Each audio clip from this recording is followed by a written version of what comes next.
Kun dhandhama oduuti. Hojii moodelingii fi beeksisawwan garaagaraa hojjechuun keessumaa immoo uffannaawwan aadaa Oromoo beeksisuun marsaalee hawaasaa irratti kan beekamtu shamarree Qananii Addunyaa lubbuun darbuun gabaafame.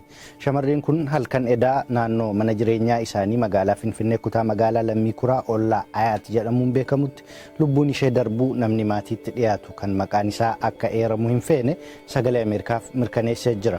Hoogganaan quunnamtii uummataa poolisii magaalaa Finfinnee Inspektar Maarqos Taaddasaa ammatti dhimmicha irratti yaada kennuun akka hin danda'amne sagalee Ameerikaaf himanii jiran.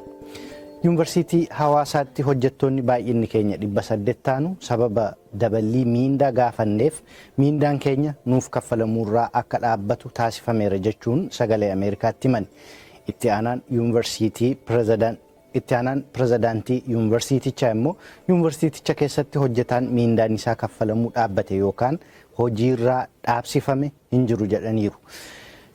Seenaa keessatti guyyaan har'aa bitootessi 11 wantoota ittiin yaadatamu keessaa tokko. Bitootessa 11 bara 2011tti Jaappaan kaaba bahaatti kirkirri lafaa maagniitiyuudii 9 ta'e uumamuun lubbuu namoota 20,000 ta'anii kan galaafate.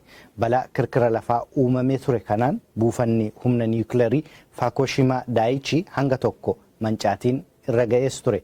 Kanneenii fi kanneen biroo tamsaasa keenya har'aa keessatti qabannee dhiyaanna. Nu waliin tura.